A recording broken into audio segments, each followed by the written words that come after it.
Hello, hello. Welcome, everybody, to another episode of Stage 2 Stream. Lovely introduction music there from the Gardeners with our good friend Brandon Byron. Um, Welcome. I'm Hoskins. I'm here in the Los Angeles area and still okay. Also in the Los Angeles area, joining me is one of our co-hosts for the live stream, Megan Rubel. What's up, Megan? Hey. Hi.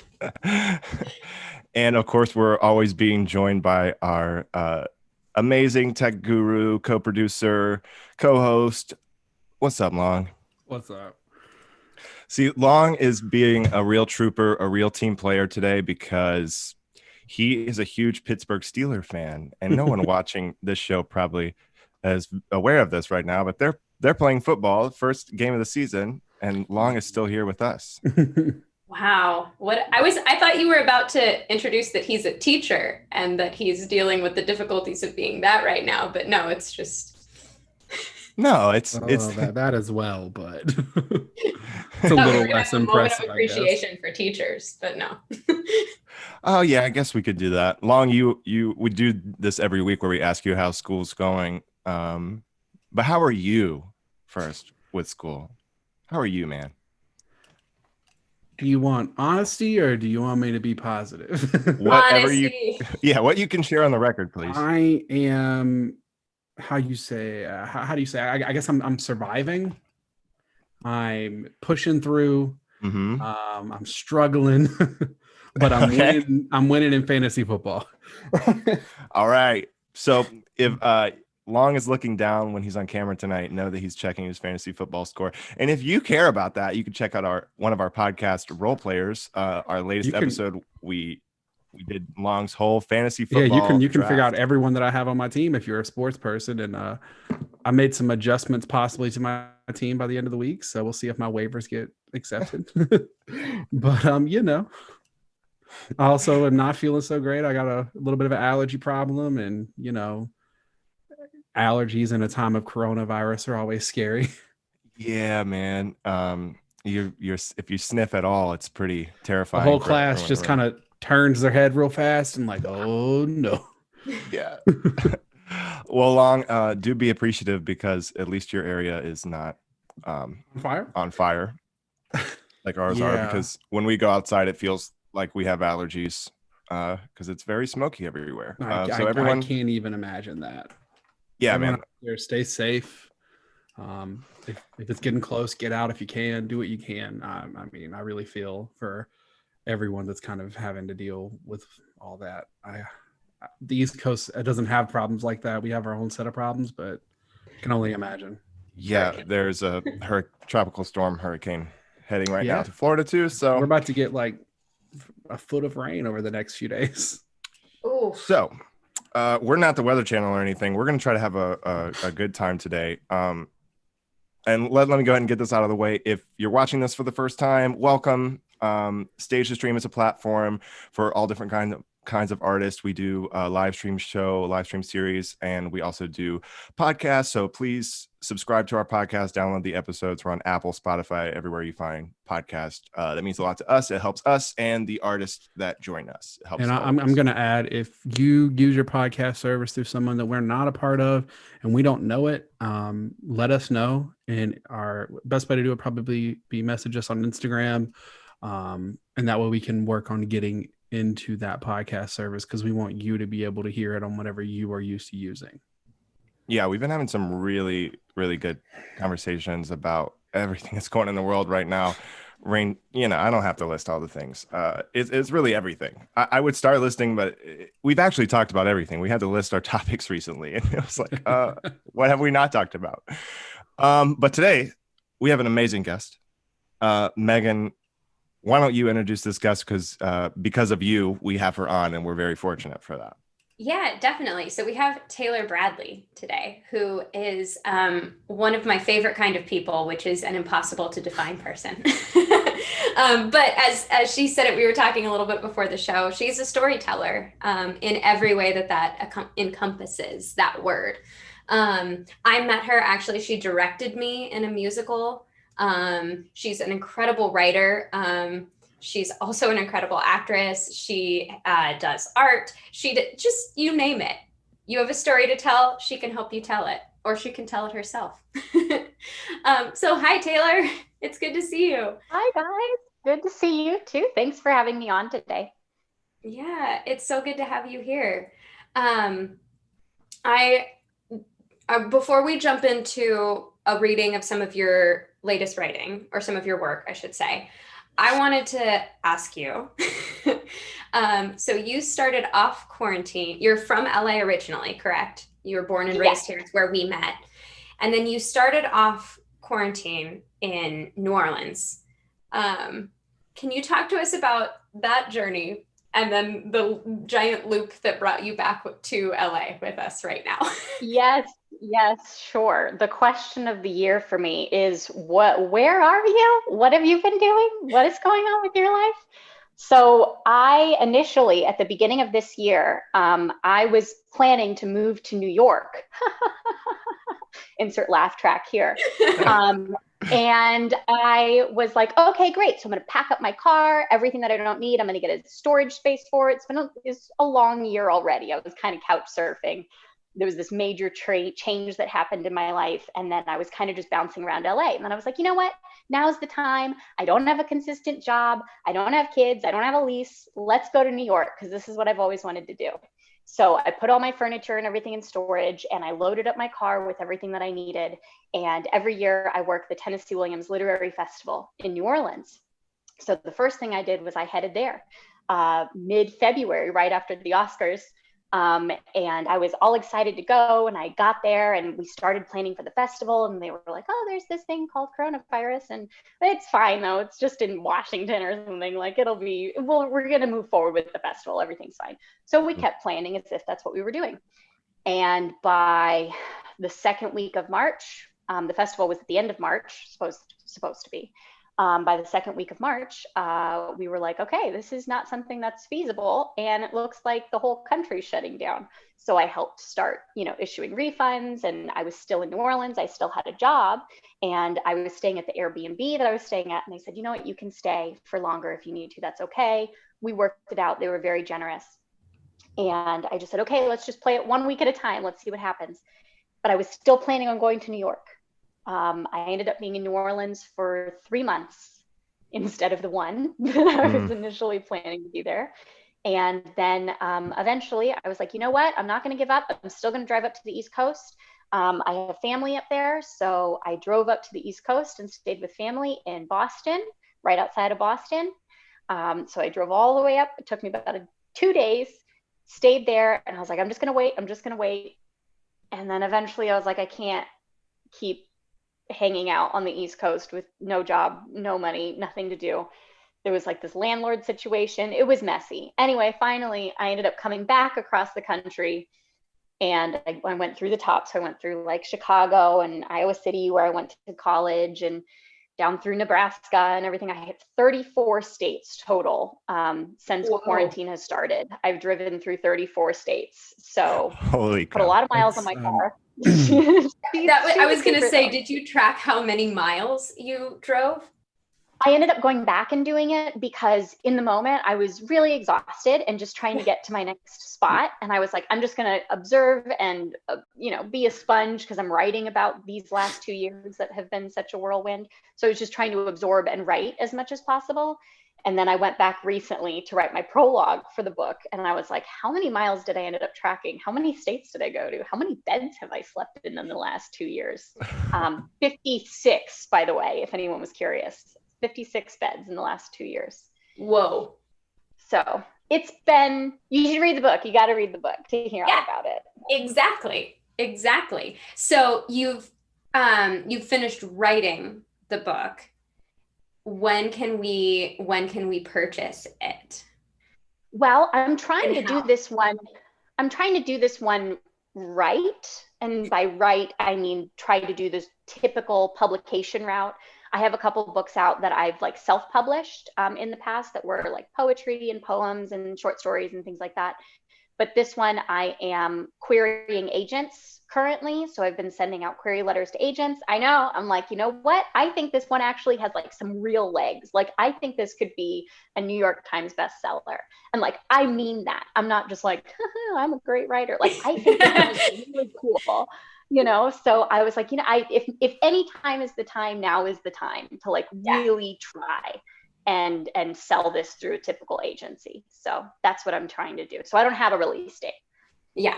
Okay. Well, we will be crossing fingers, praying, staying excited for you as you reach out to literary agents, because that's super exciting. And I need all the luck in the world. So and it seems like every time, I've never needed to look for a literary agent, but I've talked with some friends about it and have helped some friends with it. But it seems like you have a body of work already, which is what usually they're looking for, is somebody who already has a body of work and varied work that they can pitch you with. I hope so. I've been spending quarantine polishing my catalog, because I have like 8 full-length plays. I'm editing them all. I'm going through, brushing them up, making sure they're all formatted correctly. I have 2 of my book collections. I'm working on a 3rd little collection right now. This is the first time I'm saying it out loud, so don't tell anybody. And then I have the main book that's like more of a novel memoir thing. So I do have the work. I can support it. Exactly. I want to talk to you about theater, but first, I feel like, gentlemen, I think you agree, it's time we should hear some of Taylor's work really quick. Yeah, definitely. Oh yeah. All right. So, Taylor, why don't you go ahead with your first piece, and we're gonna disappear and listen. Okay.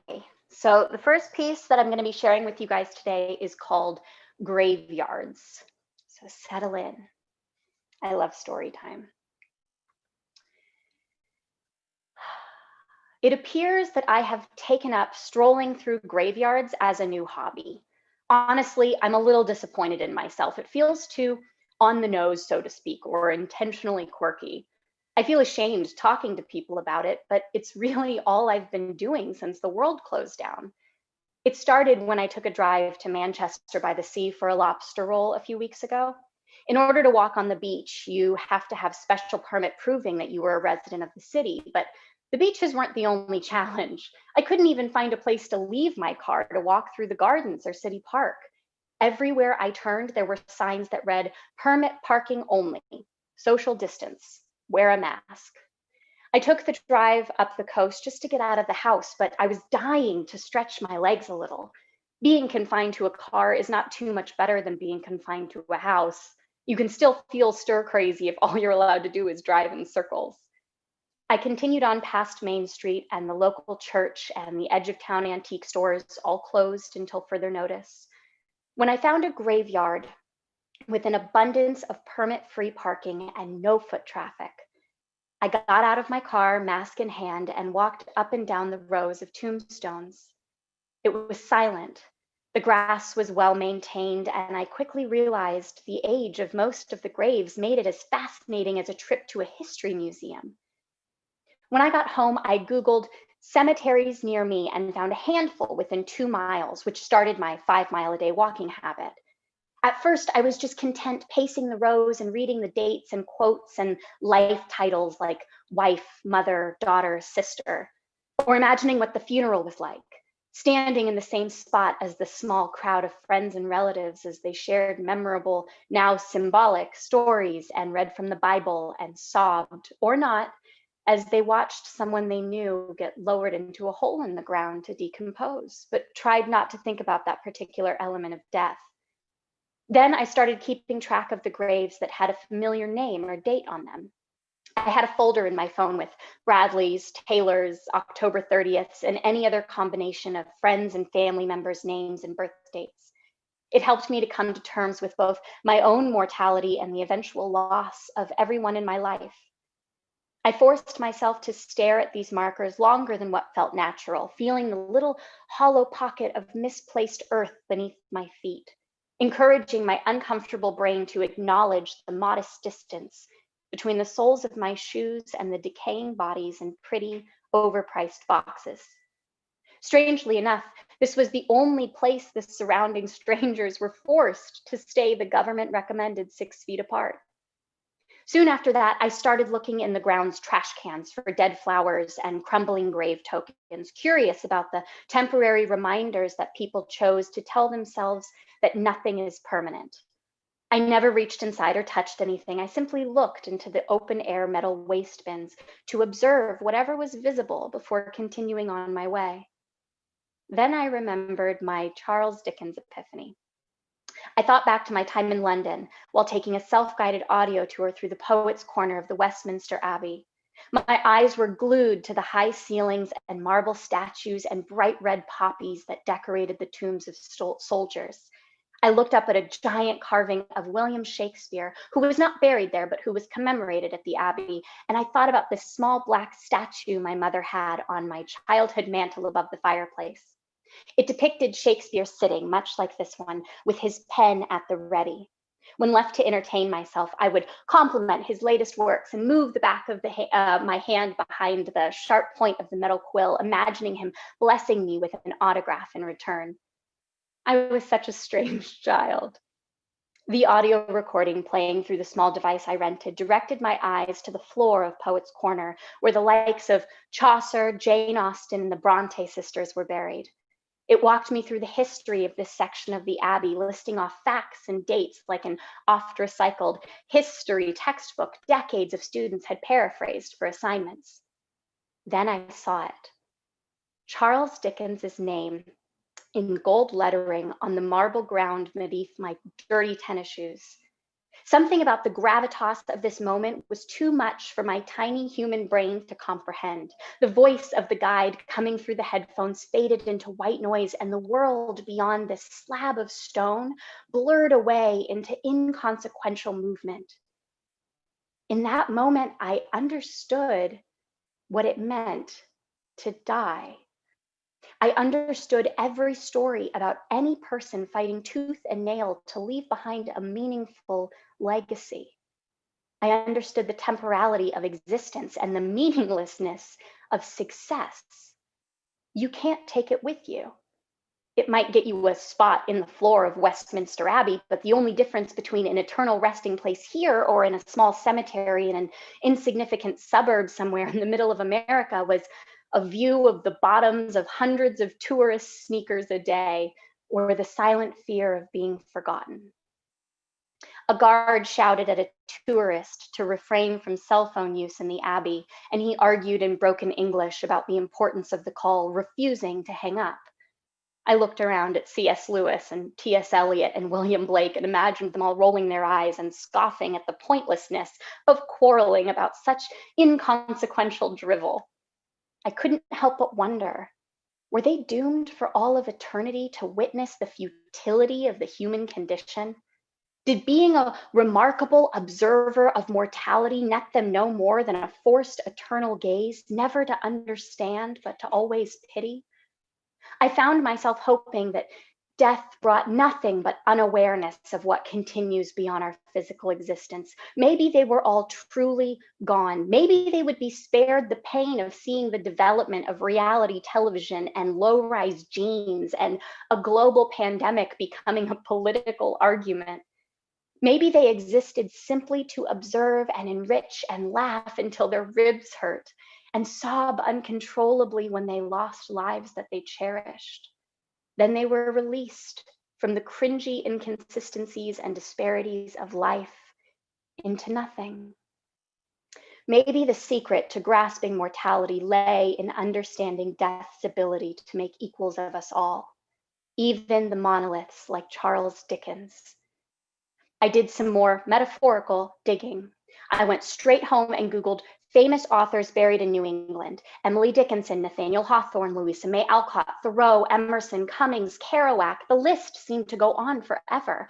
There were even historical tours for literary enthusiasts that guided you through small towns with normal-looking houses and high schools that were once stomping grounds to some of the greats.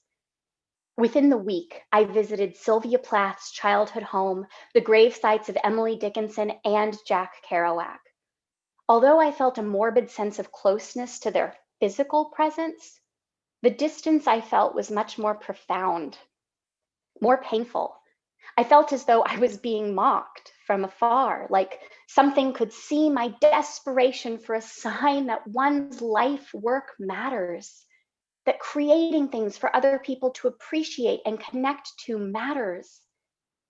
But I couldn't erase the sinking sadness that clung to all the broken, rain-filled pens and rusted Bic lighters and soggy cigarettes and illegible personalized letters that were left as tokens of remembrance and appreciation for those oblivious shells sprouting dandelions, whose names were nothing more to them than a signal to turn their heads in the direction that they were called. Maybe it was the closest thing I'll ever feel to knowing God. As I knelt there on the dead grass beneath the headstone, marking the place where Jack Kerouac finally found permanence, beneath a quote that read, "The road is life," I felt a little less alone. I took the key to my closed out P.O. box off my keyring and placed it on the bottom right-hand corner of his grave marker. Maybe he was still on a road trip, still searching for some place that felt like home, where he could settle, put down metaphorical roots. This way, he would at least have a place in LA where he could get mail. Driving away, I remembered the rumor that Bob Dylan visits Kerouac's grave once a year to eat lunch with him, and something fell into place. Maybe that was enough. Maybe the point of life is simply to make people feel less alone. And if you're really good at it, hundreds of people will come sit all by themselves near a stone with your name on it, and it will be enough. That's it. Yay. Wow. Yay! Yay. I forgot we were doing a show. That's what happened to me during sound check. I just spaced out and started listening and was like, oh, I'm supposed to be listening for the sound quality. I'm not even. In the middle of that, my wife texted me and said, Audible should hire her to read books. You Audible, also hire me to read books. Yeah. Audible, if you're listening. Sponsored by Audible. Yeah. Well, let's not give them a free sponsorship now. Hold on. but Audible, if you would Please like to sponsor appeal, us. yeah, to the Please masses hire watcher. Taylor. Please sponsor us. Thank you. Well, thank you. Thank you. I appreciate that. That's a big compliment. This may seem like a really basic question, but like, how long did it take you to write that? Was that epiphany kind of struck and you're like, oh, I should write about this whole experience? Or It's not a simple question. It's actually a really complex question because I'm one of those weird freaks of nature that my brain is completely equally left and right side. And what I mean by that is even though I'm very, very creative, I would also make an excellent stage manager. Like I am all about color coordination and 3-ring binders and tabs and notes and all of it. Like, so I don't know if the way I approach writing is like how most writers approach writing. Mine is a to-do list. And I go back and add to it consistently. I have a running document on Google Drive so I can access it from my phone or my computer, wherever I am. Yeah. And I have an idea about something I want to write about. So like I knew I had been walking through graveyards and I knew that I wanted to talk a little bit about it, but I didn't really have an outline or a structure for it until I remembered my Charles Dickens epiphany in London, which had happened a few months prior. And I was like, oh, okay, I got it. And that's all I need. And then I figured out that through line enough. And then I just sit down and write. Sometimes I'll go back and like add in something or kick another paragraph in somewhere if I have some brilliant idea. But most of the time, I just sit down and write it in one go. And then I go back and edit it once. So it took me about that long to write it, however long it took me to read it. 10 minutes? Maybe an hour. maybe an hour, Maybe because an it hour. takes longer to write than it does to speak. So probably, Yeah. Yeah. And it takes longer to speak than it does to think. Right. yes, yes. Which is my problem when I write, is I think it out. And when I start writing, by the time I'm on the second sentence or so, my opinion has changed about what I'm writing, because That's okay. You write to it's great. discover your changed opinions then. It's a live work of art if it's changing as you're writing it. Yeah. I think that is, I'm more, I probably have the majority right side brain. That's really why I like podcasting, because it's always changing, always all the time. I'll start one podcast with an opinion about what death is, and then halfway through it totally change that opinion. One thing you Well, that's mentioned, also a big opinion. Hopefully it changes multiple times in your all the life. time, all the time. I mean, I did a float tank this weekend. The night before, I had one of the deepest conversations with my best friend, and then for his birthday, I got him a float tank try, and of course I got one for myself too, and we went and did that, and then had another conversation with a friend about just the cycle of life and death. It was very spiritual weekend for me. So before we like go into your background as an artist, I kind of want to take a second, because you said something, I'm gonna misquote you, so please interrupt me. The meaning of life is to help other people not feel alone, around that. And Yeah, no, you've got it. It doesn't need to be exact. You have the yeah, idea. and you said something about sitting at the gravestone. It seemed like you were preferencing, you made it, you changed my perspective on legacy a little bit, because legacy is something I've tried to detach from, because I think a lot of people are so scared of death, of their own mortality, that they want to produce something that lives forever. But the way you put it, as it's something that can help another person later, is a much better way for me to think about it, because I always get down, or I'm hard on myself for being selfish. Does that make sense? No. Yeah, because you want your legacy to live on so that you continue to have your own thoughts and opinions live on forever, rather than having them help someone else Right. feel a certain way or be inspired. Yeah, I think that's something that people can get very addicted to, of like, I'm gonna leave this legacy. There's gonna be a statue of me, and my name will carry on forever. I wanna bring up something really quickly. I recently watched a TED Talk by Joseph Gordon-Levitt, and you might have seen it, but it's the difference between having someone, or like looking for attention or paying attention, and you can't do one while you're doing the other. So he said, when my most creative times in life have been when I've been paying attention rather than been looking for attention.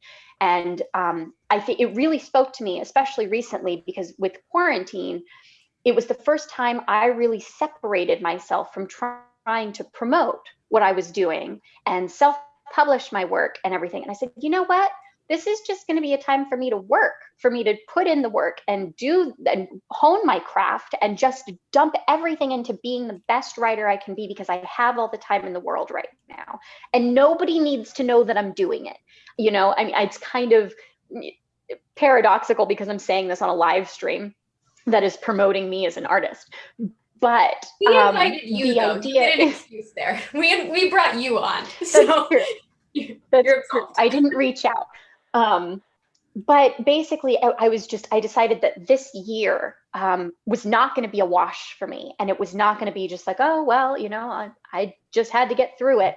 For me, I was like, this is going to be a time for me to pay attention 110%, and not have people pay me attention. I don't care if I have 0 followers. I don't care if, nobody likes any of my Facebook posts. I don't care. Right now, I'm focused on creating and building my catalog, so that when the world can come back alive to the constant hum that we were used to, I'm ready for it, and I can be ready to have people pay attention to me. Well, see, I think this is that's really important. And one thing that you said, it's like you took this time to pay attention, but I took this time to pay attention in another way because I'm a high school educator, and I took this moment to pay attention to my shortcomings as a director and as a creative. And since I can't produce work for the stage with my students like I want to, I'm using this time as a little bit of self-reflection to get better at the things that I continuously have fallen short on. I'm trying to prep my kids more for film, and I'm trying to learn about film myself so that if that's their interest, I can be a positive, vacuum for them to point them in that direction. And I think that we can all use this time in some way to pay attention either to ourselves or to the world around us or both. But I don't think we have to be so, like you were saying, attention seeking. Yeah, to me, that goes into a lot of what I see on social media as far as social justice. Listen first and don't post something because you think you should post something because you think it puts you on the right side to post something. Like, listen to what people are saying first, and like email the people you need to email, contact the people in office that you need to before you just make a post to get likes or to say that you're on a side. Because things like that can get so performative and less about the topic and more about being on the right side. Yeah. Social media has bred such performative activism that we have to be careful of just, posting the good things and saying the good things and not actually doing anything about them. Yeah, and it's definitely something with this platform that I struggle with, and I've been pretty honest about struggling with it. I hate asking for people to watch and to pay attention, but I want to offer something to share at the same time. And if people don't know about it, then what am I going to do? You know what I mean? And honestly, I wanted this to be sustainable, and eventually we're going to need ads, and that takes people watching. But the reason I do this is, you can't tell because I'm talking so freaking much right now, but the reason I do this is to listen and to pay attention and to bring other perspectives and for people that do different things than me. Taylor, you were gonna say something. Oh yes, I remember. I was listening. Eve Ensler, she wrote the Vagina Monologues. I got to see her I guess it's been almost a year now. I was going to say a couple months ago, but time means nothing anymore. It's been now about a year, and I got to see her talk about her work that she's done overseas with women who have been abused and in like impoverished communities. And one of the things that she said that was kind of, Jonathan, what you were saying earlier is, she said, we don't go in telling them how we're going to help. We go in asking what they need and then finding ways to make those things happen. And I felt like that was one of the most brilliant things I've ever heard in regard to making the world a better place. So many people who want to help go in saying, here's money we can throw at you, or, we're going to donate 10,000 bottles of water. But it's like, we actually have clean water, but we would love like clean clothes, or it would be really nice to have a safe place where we could house people, or, being able to take the risk to ask takes more effort initially, but the payoff is actually a lot greater for both sides. So that was it. I was just going to chime in with that little nugget. I have a question for you. You talked about the hum that we can get back to when all this is kind of back to what we want to go into, I guess, normal is or could be. How do you balance what you've learned in this kind of moment of listening and reflection, and how do you keep that up now that you've witnessed it and you know how good it is, but when we get back to the hum, you're still going to have to self-promote a little bit, and you're going to have to put yourself forward every once in a while. So how are you going to balance that? I agree with you. And I think one thing that I've learned about myself during all of this is that I was on the road to burnout, like 110% burnout. I had just come off the Oscars. I had driven to another literary festival. I was about to drive to New York. My credit cards were about halfway maxed out. I was running on fumes. I was exhausted. And yet I was like, this is what I need to do because blah, blah, blah, blah, blah, blah, blah, blah. Then when everything kind of stopped, I realized that I can only produce as much as I'm willing to allow myself the space and time and effort to produce.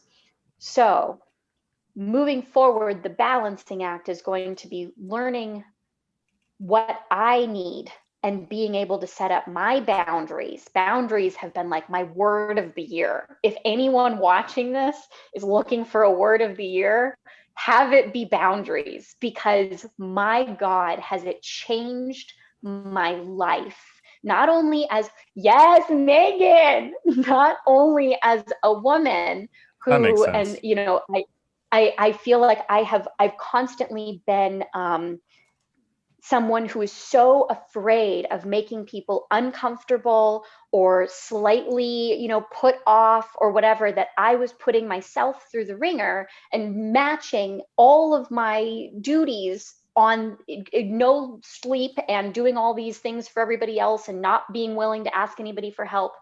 And I have been actively, at least one time a day, my poor friends can attest to this, outreaching and saying things that I need in order for my life to be a little bit easier. And, you know, saying, this is what I need out of friendships. This is what I need out of today. There was another brilliant quote. It says, what do you need out of today? Don't ask what you need to do today. What do you need out of today? And then be willing to kind of meet halfway with that. So that's how I plan to change it. Is yes, I will have to go back to doing some promotion, but I need to give myself the space to breathe and create and rest in between. So I think it's, go ahead, since Megan. we've sort of like eased into like some things, especially entertainment wise, starting up again or opening back up, or they're regaining a slight sense of normalcy right now. I think it's kind of cool. I don't know if you've had this experience, Taylor, but it's almost like there's a testing ground now of things aren't completely quiet, but things aren't fully what they used to be. So there's this sort of testing ground of there's more to be done. So you do have to enact those boundaries and you do have to say no to a couple of things. But like there's or have you not had that? Has that been your experience or? Definitely, you know, and I know, Jonathan, you said something about the hum or normal. I don't think we should go. I do think that we need to have that hum again, right? It's just this It should be low different. livelihood, but it needs to be different, right? And it can only be different if we all, or collectively the majority, spend this time that we've been gifted to figure out what was not working before in our own lives and in the collective lives of the world and America and California or wherever, you know, whatever little community you have, you know, start with you, start just with you, figure out what you can do better, how your life can be better, how you can treat yourself better, and not just like with vitamins and drinking more water and taking more walks, but like the real stuff, the hard questions, the, you know, saying things to your people that you love that might make them uncomfortable, but will help in the long run all the way around, you know, like taking those small steps now so that when that hum comes back, it isn't so deafening. You know, it's just kind of, it's there and life continues. But the new normal that we establish, the new status quo, is something that's sustainable. Well, and it's a waste of time that we were given. And you said gifted, and I think a lot of people are going to see gifted as like a positive thing, and they feel like this is a very negative time. It would be a waste of time that could have been used positively if you don't learn something from this time period where we're kind of testing all these new waters that we're so unsure about. And we have all this time to self-reflect and to learn and to figure out what our boundaries should be and what's healthy for us mentally. If you don't take that and keep it moving forward, you've wasted the last however many months when this all ends that we've been stuck inside or stuck away from the thing that we do on what was our normal before. Because I really think Go ahead. Go ahead. Go ahead. Go ahead. I was just saying, I think this could be a really big growing period. And if we can come out on the other side, better versions of ourselves and better versions of our local communities and better versions of whatever you do for a living, then it could be, it could take this negative moment into some kind of positive. I agree. And I do want to have a sidebar here because I know we talked about this a little bit before we even went live or anything. But I do have to say a lot of people are struggling with bouts of depression and anxiety that are making it really, really difficult to be productive, to continue this like hustle lifestyle. I want to make something really clear. I'm not saying you have to spend your time writing a book, right? It's how my neuroses processed and got through this time. I'm also not saying you have to come out of this a completely different, better, 2020 version of yourself. That not new year, new me shit. Sorry, no, that's not what that doesn't need to be what this is. But you should be, oh, I hate the word should. You can take this time to try to start making the difficult changes that you felt too bombarded to know how to take before, right? Yes, we are still being bombarded, but it is in a very different way. And I do think that we have an opportunity here that we can move on and take steps towards to make our lives better in the long term by making some short-term changes. That's very well put. Something that I've been working on, and I think this is a very important distinction, like you guys are talking about boundaries. And I deal with certain mental health things, and clearly right now it has not been the easiest, but something that I'm really working on, I realized I was protecting myself a lot from pain. And it's everybody does that. Everybody does that in some way. And I heard this analogy recently of life is a river full of pain and love. And a lot of us have decided to get out of the river and stay on the side of the river because we're so scared for the pain, but you're also missing out on the love, right?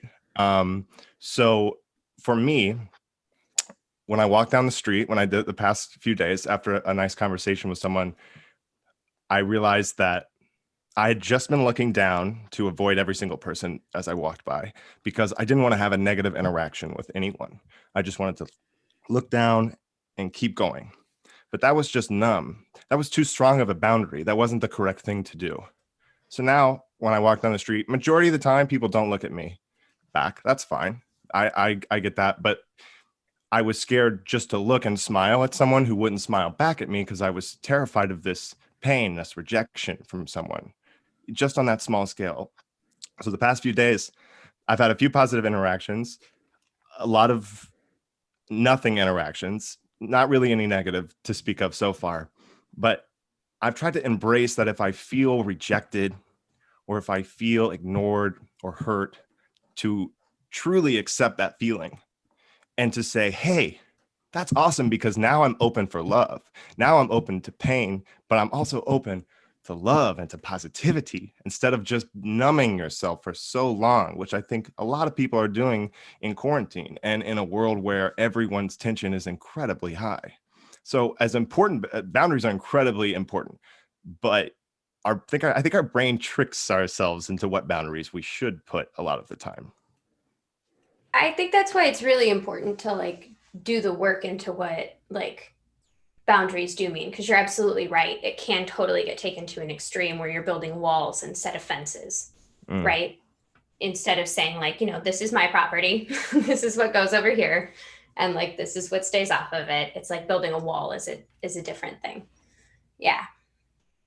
Sure. I also would like to start the petition to add motivational speaker to Taylor's long list of incredible things that she's very capable at.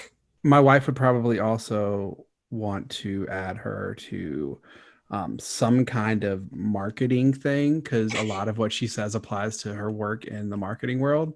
And she's like, I've been trying to tell people this and they think marketing is just talking, and it's not. No, it's So not. It's your wife has become one of my biggest fans, and I already like her a lot. She seems like she understands people really well. She can judge people really well. So thanks. She's the best long I know.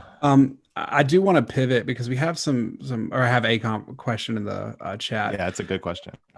Someone wants to know, Luke wants to know what mediums you feel your writing could take off in the off the written page, be it like stage, screen, etc. What do you think you could really accomplish outside of just written text? Because you've really come across as, kind of a Swiss Army knife of talents. So I don't know if I quite understand the question. What mediums I would so like feel my outside of written books, or like, do you think you could move into stage playwriting, screenwriting? Do you think you got it. Yeah. Okay, I understand. So this is my least favorite question in the whole world. Not what Luke asked me. I adore Luke. My least favorite question in the whole world is, what do you write? Okay. And I get this a lot on like first dates, or like people who are just meeting me. They're like, so what? You're a writer. Like, what do you write? And I'm like, words. Whatever the Go into Hamlet. Whatever the story calls for. But I think a lot of people are used to having a writer be kind of one thing, right? I'm a novelist. I'm a screenwriter. I'm a poet. It's like they have these one words, and I just say I'm a writer. And they say, okay, well, what do you write? It depends is the long answer. I write everything. If what I'm trying to say is a character-driven piece, if the story that I'm trying to tell is the story of a character or multiple characters, it will be a play. If it is a long story, it will be a full-length play. If it's not as long of a story, it'll be a one act. If it's just a blip of like a funny thing, like what if this guy and this guy met at a bar, then it'll be a 10-minute piece, like thankfully there are a lot of things out there that I can use to my advantage to tell whatever story it is.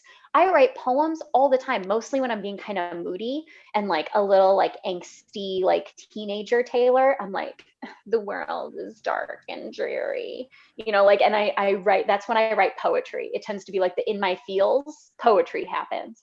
Sometimes I write stream of consciousness.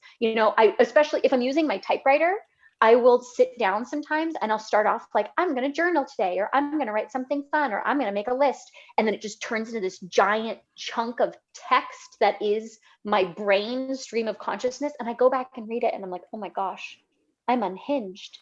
How am I still walking the streets? But it's like my mind dump, right? I'm just trying to get the words out. So if someone asks me, what do you write? And I'm like, stream of consciousness sometimes on my typewriter. Like, the point is, all this to say, long story long, no pun intended, Jonathan. Long story long. I think that write whatever the story is, however long it needs to be, or however short it needs to be, write the story, tell the story.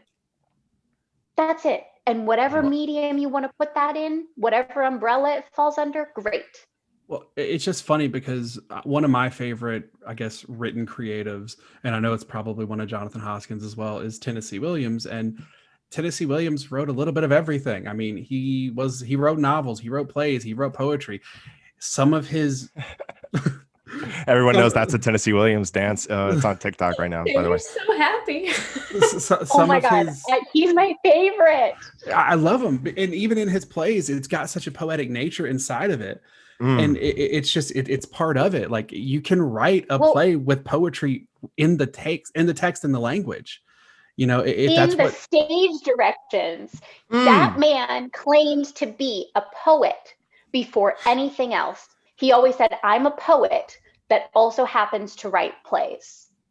Period. Like, on his tombstone, it says poet, then playwright, but poets first. The man defined poetry as just like this. He had this way with language, and he thought every single thing he wrote should be beautiful and dripping with honey, right? Every single thing that you read of his, even if it's horrible and atrocious and violent, it still is like the most beautiful thing you've ever read. And and people who see Tennessee Williams plays, I love seeing them performed, but the stage directions are so captivating, and it there's so pains much me. in there. They're giant texts of stage directions, and nobody gets to read those when you see it live. That would be a great play, is to do like voiceover backstage of the stage direction while it's happening. Oh, I would love it. I'm sorry, you've hit a nerve with Tennessee Williams. No, I didn't see this production, but I heard about a production that did Glass Menagerie, bare staged and did read the directions, because they didn't actually dress everything. They did the music, of course. Actually, I assume they did the music, or I'd be mad. But yeah, Tennessee Williams is a core with us too. Me and Long in high school, this is a bonding moment of our friendship. We were double cast as Tom in Glass Menagerie, and I think we both expected each other to want to kill the other one when we saw each other, but instead it was just like this incredible camaraderie. And as high schoolers with that incredible text, I don't know about you, Lon, but that was one of the best acting classes I could have got. We were both storytelling classes. We were like, what was that, senior year in high school? We were tackling a text that should have been above us, but we were tackling it so carefully with the right people. And one thing that sticks out, you talk about, he'll include some violent things in the middle of this beautiful language. And one thing that stuck out to me was his mention of Guernica in the Glass Menagerie. Like that's always stuck with me, because Guernica was this big anti-war. I mean, the painting itself is an anti-war thing, but the actual situation was not peaceful, and he writes about it so beautifully. And that goes into that river of suffering and love and pain, and how all of those things have to be connected. But it's crazy, because if you don't analyze the text and you just listen to someone read it, you think they're being poetic and pretty, but he was just so good with words that he could take something that wasn't poetic and pretty and make it sound so wonderful. And before, I know I don't want to spend too much time on Tennessee Williams, but yeah, the other thing about the stage directions is they are so specific, but they do not put you in a box as an actor. They are always very helpful to help you tell the story, but still give you freedom as an actor to make choices and truly live in that world. Everything just enhances the world and helps you. I would love to sit and talk about Tennessee Williams for 2 hours with you, but we can't do that. Maybe we'll have to plan that in the future. Yeah, call me after, guys. I literally studied Tennessee Williams in college. I did my major thesis on Streetcar Named Desire. So please. Yes. Deal. I think what's cool is hearing you guys talk about this, like it's and how his poetry is infused so much into his playwriting.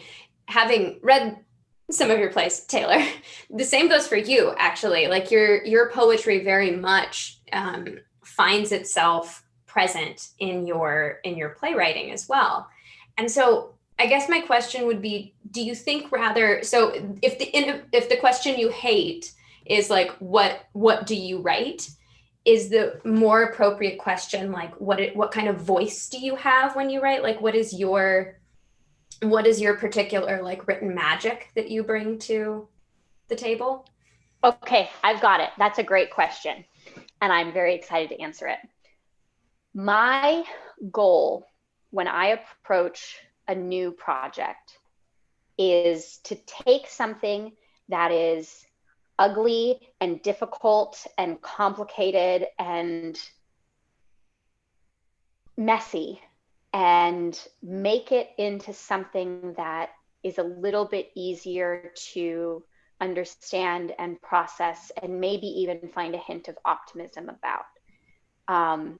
And this can be anything from, Megan, you recently were in a reading of a play that I just wrote, 1976, about a kidnapping and PTSD. And my goal there was to kind of translate this horrible difficult, painful subject into something that could be communicated appropriately and with the care that it deserves, and yet still do justice to the parts that nobody wants to look at. Because a lot of life is people afraid to look at things that are messy or complicated or make them feel not good. Which is why 2020, one of the reasons 2020 sucked so much is because we're constantly being bombarded with it. But then being able to take that, my goal, I don't know if I'm doing it or not, but my goal when I approach a piece is to take all that ugliness that's being thrown at us and kind of string it together into something that could be a little bit easier to comprehend and maybe turn it on its ear enough so that you have a changed perspective of it. And it doesn't need to be positive. You know, I'm not saying you need to leave it going, oh, PTSD is great. Like, no, it's not that. It's being able to stomach it enough, long enough to look at it, really see what it is, process it, and then leave with a deeper understanding and a little bit more comfort in your soul about those things. You want to make it to where people can digest the reality. You know, like yes. That's part of it, is like reality is a thing and it's not always rainbows and butterflies, but here's an example of some things that are really happening. And I'm going to put it in a way that, yes, it may be a little painful or a little hard to watch at times, but like you can get through it and understand it and try to learn from it. Yes. Yeah. It's almost like, you know, I've done a lot of work with kids. And it's a similar thing. I always do a Shakespeare workshop with, when I work with really little kids, like kindergarten, first, second grade, they will memorize a Shakespearean monologue. And it's okay, hold on. I'm going to need to talk to you after about how the hell you get that to happen, because I got to teach that age group right now. And yeah, we'll talk afterwards about that. Call me. We'll talk about it. Let's talk about it. I have a whole system. And, brilliant. You know, it's challenging at first because they're all like, I don't even know what this means. I don't even know my alphabet. How do I know what the heck I'm saying? You know, like they're very overwhelmed. But if you can take the time and sit with them and help them understand what they're saying, by the end of it, even if it's just, you know, 2 stanzas, by the end of it, when they have it memorized, they feel such a sense of pride, accomplishment, that their reading scores actually go up all across the board, even though those aren't their vocabulary words, even though, you know, it's the confidence, right? It's the confidence that allows them to kind of rise to that next level. And that's what I hope to do with my writing with adults, you know, because my stuff is not for kids. My stuff is for adults. But I want adults to be able to go, oh, you know, I don't know about Shakespeare and some complicated stuff, and break it down and make it pretty enough, comprehensible enough for them to be able to digest it and then come out feeling better afterwards. So I know Long and I have both been tasked with Shakespeare, teaching Shakespeare in different very challenging circumstances, and that is the bigger problem sometimes, is getting the adults to like it. I know we need to get to your second performance, so Taylor, if you want to go ahead and pull that up. I did want Long to share a story, if you don't mind. Like we were talking about packaging something that's really hard to deal with and digesting. And Long, you did a piece, you did Bang Bang You're Dead at your school. And for people who don't know, that's a show about a school shooting. And of course, that's a really touchy subject. But Long, didn't you get feedback from people that weren't involved with your particular school about you shouldn't do it? It was crazy because, I mean, the show is set in a high school setting about a high schooler who, you know, commits a mass shooting at his school. And I got a couple of feedback notes. One of them was that this age group shouldn't be doing a show like that, and my thought process to that was, if not this age group, then who should be? If high schoolers can't do a show about high school kids in a reality that, you know, happens in this country, unfortunately, with younger than high school kids now, right? Because we did the show about a year after a school shooting that was less than 30 minutes up the road from my high school at the time. And so, yes, it is hard to digest, and yes, it should be hard to watch. But the point of it is you need to go in and understand that, hey, this is reality. And if you don't see it here, and you don't see it in a safe space, and you don't digest it this way, there's no telling what way you may have to digest it. And I'm just trying to help you. I'm trying to help you realize that this is a thing. And another note that I got was there's a character in the show that's called the Shadow, and it's kind of like this voice inside of the the person that commits the axe head. And I got told that the Shadow made it feel like I was glorifying school shootings, when the reality of it is the Shadow was put there to convince the main character to do the act, because it's kind of like his internal battle and monologue, and this issue with himself. And I'm like, if there's no reason for him to do it, then you're telling me that humans are just monsters, that humans have no motivation behind doing acts like this. And I do think some people have different types of motivations for committing such horrible things, but everyone, that there's a reason and there's a problem we have, and everyone wants to say, oh, it's not a gun problem, it's a mental health problem. But whenever you tackle it as a mental health problem in a show like this, I get, knocked down points, because it seems like I'm glorifying it. That's not what I was doing. And it's just, Yeah. it's hard to tackle issues like that, but I don't think we should ever stop ourselves from trying to talk about the hard issues on stage and in our arts and in our writings. I think it's important, and I think that it's one of the reasons that arts exist. It's our Yeah. platform, it's our message. How can we do anything about that problem if we can't start to understand what's going wrong in that person's head? How can we start to fix it? Right. Sorry if that was a little tangent, but I thanks for sharing that story, Long. I know we're running low on time here, so let's get to Taylor's second piece. I'm excited. Hopefully I'll remember that we're still in a show. Well, this one's a little shorter, so hopefully it's not going to be too difficult. Okay, so this one's called Malibu. And I picked this, well, nah, you don't need to know why I picked it. Let's just get straight to it. Malibu. There isn't much to say about the 9 months that I spent working in Malibu. It's the kind of place that's already been romanticized and torn down too often to be impactful anymore. It was the Disneyland of Los Angeles. No complexities, no moral grays, no class ambiguities. The poor majority slept on the salt-rusted benches and entryways of fringe industry production companies, relieved of their sunshine tax duties, but collecting all the rewards. The wealthy bought oceanfront properties, kept standing with stilts shoved into the shrinking coastline, and the middle class hung out right below the poverty line, picking up lunches and getting the Tesla washed and dropping the kids off at school and taking messages for all the movie stars and CEOs that took extended holidays and kept Sun Life afloat single-handedly. Malibu was a paradoxical island that seemed to always be burning, and despite its proximity to the ocean, could never be put out in a timely manner, as if Zeus himself smited the drought hillsides with the hopes of leveling the playing field, but couldn't understand the concept of homeowners insurance. There truly was a strange biblical atmosphere to the contradictory seaside town. Black smoke was always billowing from the dips in the canyons, and wild desert animals fled to the ocean for respite, attempting to make it across PCH with their lives. The apocalyptic wails of news helicopters and ambulances rushing to accidents drowned out the calming sounds of waves rushing to meet the shore.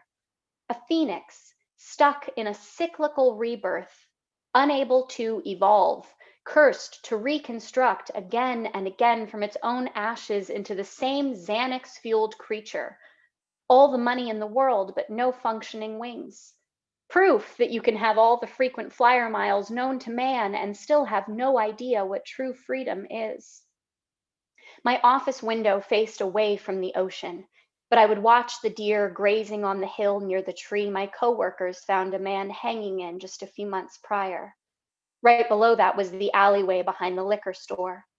There were regulars that would hide things near the dumpster in the back, stolen computers, backpacks full of anything, Ralph's bags full of crushed cans and extra pieces of clothes. It also happened to be an ideal place to relieve yourself in public without getting arrested. There were quite a few regulars that clocked in and out around the same time we did. Dodger was a portly man who wore an oversized pit-stained Dodgers t-shirt, carried around a baseball bat, and walked beside his bicycle. He always had 2 large liters of Coke in plastic bags that hung from each handlebar, and he would park in the alley for 20 minutes a day and practice swinging the bat. There was the fashionista, a man we never actually met in person, but who appeared on the security cameras every night, setting up shop on our front stairs. He had 2 suitcases that he carried with him, brimming with colorful scarves and the occasional pair of neon green high heels. He would empty an entire suitcase to build a soft place to sleep. Some mornings we would find puddles of piss-drenched patterned ascots tied to our railings and cigarette ashes smeared in shit at the foot of our entryway. I would fill buckets with scalding hot water, struggle to get them to the front door and tip them over, watching the waterfall cascade all the grime away until it hit the pavement. Then there was our friend. He was our most frequent visitor. He was probably only a year or 2 older than me, but he looked like he had lived on the street all his life. His brown hair stood straight up about a foot from his head, and he only wore black cut-off sweatpants shorts that rode so low his pubic hair tufted out at the top. He might have been considered handsome at one time, but now his eyes were completely empty. Every time I saw him, I had a clearer understanding of what it must feel like to encounter a serial killer. I could imagine him taking anyone's life with ease without even realizing what had happened. He would sit at the base of the hanging tree and smoke found cigarette butts and rub the tension out of his legs and bare feet robotically while staring out into space. Then he would stand and shuffle away. One day, I almost hit him while pulling out of the parking lot to go pick up the office's Friday sushi order, but he didn't even seem to notice. The irony of this moment was not lost on me. The strange grimness of catering to the elite while observing the deprived pushed me further into the get the fuck out of LA camp. But one thing kept me coming back. I had never been a religious person. I was raised in a pagan, atheistic household, and I often found myself jealous of the peace and comfort so many of my contemporaries had found in knowing someone or something was always looking out for them. I didn't understand what people meant when they said they knew everything would be okay, that things would just work out how they're supposed to. Not until the first time I drove through Malibu Canyon at dawn. My windows were all down, and I was listening to music by Father John Misty loud enough to hear it echo through the mountains. God is watching the sunset while stuck in traffic on the PCH.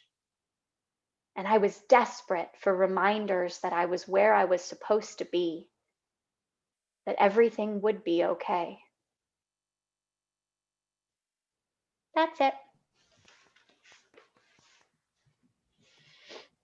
Wow. That was awesome. Love your writing so much. Thank you. Yeah, and very, very relevant.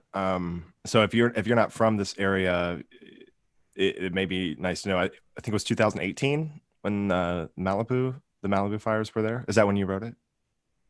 Yeah, 2018, 2019. I wrote it over 2 years, kind of like sprinkled. Cool. Also, because I'm an immature 13-year-old boy at heart, piss drenched, very vivid, piss drenched. You're welcome for that imagery. Thank you. Well, I had to deal with it, so I'm not going down alone. I'm sharing that. You know how certain like words have a sound or a smell attached to them? That one just immediately, my nose is like, oh, I know that. Yep.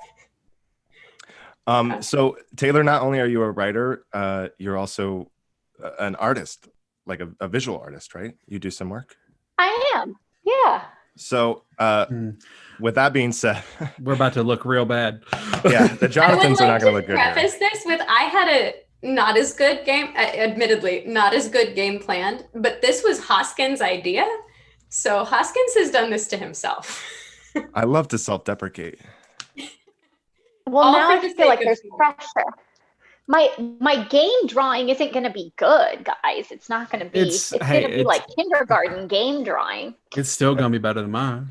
Yeah. I don't know. Maybe let me maybe we'll officially- try to make a competition. Yeah, there we go. Let me officially introduce this. We are going to play the Stage to Stream Zoom version of Pictionary. All right, massive rounds of applause. I'm gonna pause it. I've done well at every game we've played, and I know that this is gonna be the one I don't do well at. Oh, Yeah. so as in regards to last week's game, when I said I had 8, but y'all gave me 6, I was wrong. I rewatched it. I did not do well. So sorry. Great, good. Yeah, actually, Long has entered every game being like, "Oh, I'm not going to be good at this," and then has like destroyed everyone else. But I'm telling you, I'm not gonna be good at this. That means he's just going to like. No. Long, if you're a It is. machine, we'll see if the machines can do art. Yeah, we'll see. Okay. Okay, so what's the game? What are we playing here, gang? Here's what we're doing. We're going to play Pictionary. So I am going to private message each contestant one at a time a word from a list that I have. It's super secret. It's definitely not pulled off of the internet. And they are going to have a minute to draw as much as they can. During that minute, we will appropriately distract them by continuing to talk, ramble, tell silly jokes, make weird faces, whatever. We'll keep talking for the minute while they draw. And then at the end, they're going to reveal their portrait. And the first person to guess the correct word gets a point. The drawer doesn't get a point. If you have drawn something and if people guess correctly, you get 3 points. Whoa. Okay. Do you get a point for each person that gets it right?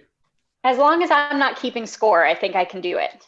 Yeah, I'm keeping score, and we'll see how this goes. Okay. All right. So I'm gonna have, since Hoskins and Taylor and I are all in LA, hanging out on the West Coast, we're gonna start and since he's like the reigning champion of every game we've played, I think Long should have to go first. Yeah. So I'm going to East Coast, East Coast. East Coast, Least Coast, exactly. So we're gonna grab the timer. Don't hate on the East Coast. Just don't want to go first. Okay, so I'm gonna message Long his word. I'm holding my marker here so that you can see I'm not drawing until you start the timer. You're so responsible. I'll also dictate to everyone what I'm doing right now. So my laptop is falling apart and everything needs to be plugged in via a USB port, including your laptop is the equivalent of my school year. Exactly. Yes, everything's falling apart. All right. Oops, that's not. Okay, so while Long draws all right, this, Long, I'm sending in 3, 2, 1, and your Okay. timer starts now. okay, all right. In 1 minute, Taylor, when did you start writing? When did you know that you wanted to be some type of artist in your life? Is there a moment in your childhood, or did it just come about in waves? I was often told that I was bossy because I always wanted to be the one in charge of everything. And now I'm like, leadership skills, ladies, leadership skills. We don't use the word bossy anymore. But so I would always write the scripts and everything and act in them and direct them. And I was like, this is what we're doing and this is how we're playing. But people liked it. They still had fun. The parents had problems with it because they were like, wow, she's really controlling. But the kids were having a great time. So I was like, I don't care what the parents think. So I guess I've always kind of been a storyteller. But the first time I ever actually wrote a play was for my best friend, Stephanie. Her senior project, she was like, I can't find any good one acts. And then she was like, can you just write me one? And I was like, sure. So I wrote her a one act. And then I was like, this is actually really great. So then I started being a writer. Oh, that's awesome. All right. And Perfect timing. Pen up, Long. nice, Taylor. Good job. All right. Okay. We'll see if anyone gets this. All right. Oh, Dog. Dog, paper, bark A. Dogma? Just Dog. Just the paper? Can you hold it closer to the screen? I realize I'm going to give you guys 30 seconds to guess. See if you can Wolf. get it. Dog, wolf, paper. Wolf. It's funny because I know it, and this is actually kind of funny. Document. I didn't get to draw Document. the piece. You what? Dogument? Yeah. I'm giving Hoskins a point just for dogument. That's great. Not for Dogma? Come on. Dogma was a Dogma great was one. pretty good. Okay, Dogma's pretty good. You both get a point. All right. Wolf down. Who let the dogs out? All right. That's 30 seconds. What was it, Long? It was homework. The dog ate my homework. The dog ate my homework. DJ got it. Oh, DJ got it, and he's on a delay. Right. He got it before we said it. Benefits Okay, to so the DJ, float tank you get experience. a point. Actually, DJ gets 5 points just because he wasn't even supposed to play, but he just swooped in and got a point. So DJ gets 5 points. Taylor gets a point for Dogma. Hoskins gets a point for Dogument. I ran out of time before I got to draw the other dog saying yum. Oh my That was not going to help. So wait, normal Pictionary rules, you're not allowed to write any words or numbers. Okay, but the words I wrote had nothing to do with the text. I think wolf is wolf actually a word? It's an onomatopoeia, Well, maybe. It's letters. Yeah. All right. Okay. Who's next? Well, okay, so Long has 0. Hoskins Okay. and Taylor have 1. DJ has 5. Okay. DJ's a winner. Athlete. Exactly. All right. All right. Hoskins. This is either going to be an easy one or a hard one. I can't tell, so good luck. All right, I'm sending it to you right on now. this episode? Yeah, you Start said in shit. 3, 2, 1. You have a minute. Go. So, what's the biggest difference from your travels on the East Coast to the West Coast? East Coast versus West Coast. East Coast beaches are weird as hell because they don't have waves, and the sunsets are strange, and they're silent. They have like knee-knocking waves at best. Yeah, there's like they're like barely coming up against the thing, and it's like silent, and fog rolls in, and the sand is like kind of muddier than the West Coast, and it's just weird to me as someone from the West Coast. You know, I'm sure if you grew up on the East Coast, West Coast beaches are weird. Well, maybe not, because we're depicted more in film, Right? So maybe they know that they have weird beaches on the East Coast. But that's been my biggest difference, East-West Coast. 10 seconds. Hopefully you didn't West get Coast. distracted. No, 5 actually, seconds. I do like the East Coast too. He right, looked like he was done and then had a Pen up. panic Pen attack. up. All right. I got a backup drawing just in case. You guys have 30 seconds to guess. Go. Can you see that? Thunderstorm, lightning storm. Boom. Oh, wow. First one off the This was my backup, Long. What was the backup? Yeah. It's It's a picture of a jersey with Chris Paul's number on it and And he his plays- last name. He plays for the Thunder. All right. So Hoskins gets 3 points. Long redeems himself with 1 point. Not But getting DJ shut out Right. today. DJ's still beating I'm me. falling way behind. And DJ is still winning.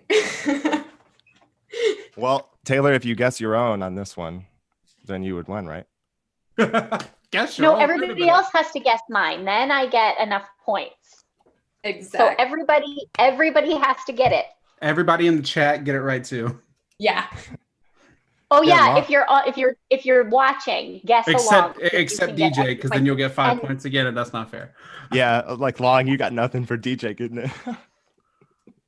All right. Taylor, are you ready? I'm sending it to you now Okay, let me see. Okay. and starting your timer now. So while she's doing this, I want to take a moment. Hoskins and I were recently on another podcast. We had Jimmy Chrisman, a former guest, on our show. He hosts his own Yay. podcast, TED Talks, and we were both on there as theater educators. Hoskins, you work with the elementary age group. I work with the high school group, and it was a great conversation. And if you haven't looked up TED Talks, you should look it up. They're on Instagram. THED. Yeah, it's like theater ed mixed together. They have an Instagram page. They post on every streaming podcast app that I know of. Yeah.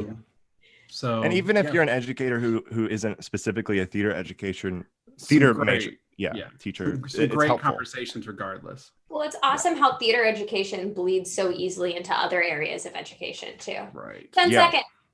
I just, for my school, one of my jobs is training classroom teachers on incorporating theater into their Sorry, I'm curriculum. interrupting you. Stop. It was perfect.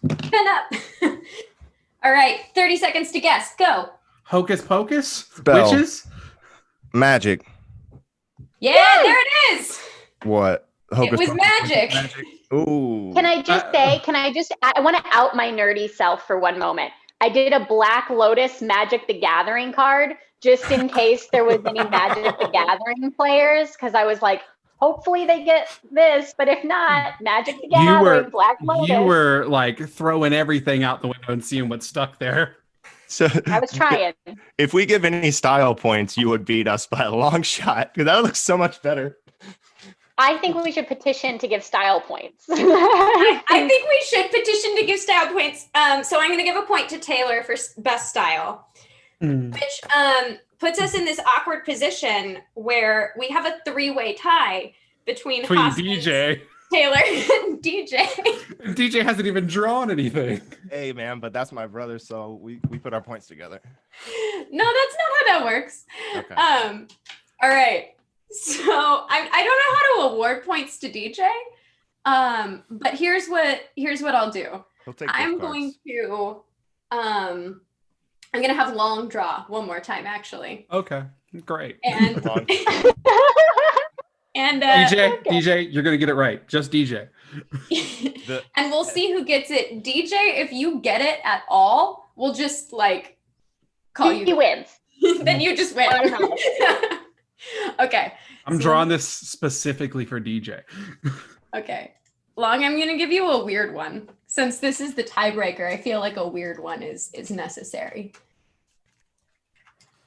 But this might be a little bit easier to draw. Is it Purple Rain? It is not. Because all I have is a red Damn. marker. Okay. All right. I'm sending you the word. And your time starts now. And while Long is drawing that, I'm going to go ahead and thank our awesome guest, Taylor, again, for being here. This is going to kind of close us out of the show. But yeah, I would love to talk to you more as a person. Maybe you can come on the podcast too. You didn't really get a chance to talk about, but you worked for a mental health organization. You mentioned to us yesterday, right? What was the organization? I did some work for NAMI. I performed some of my writing for their mental health advocacy fundraiser. So I have done a lot of work with like youth groups and things like that as well, speaking about depression and anxiety and PTSD specifically, because they're things that I've been diagnosed with and talk openly about and have been trained to talk about.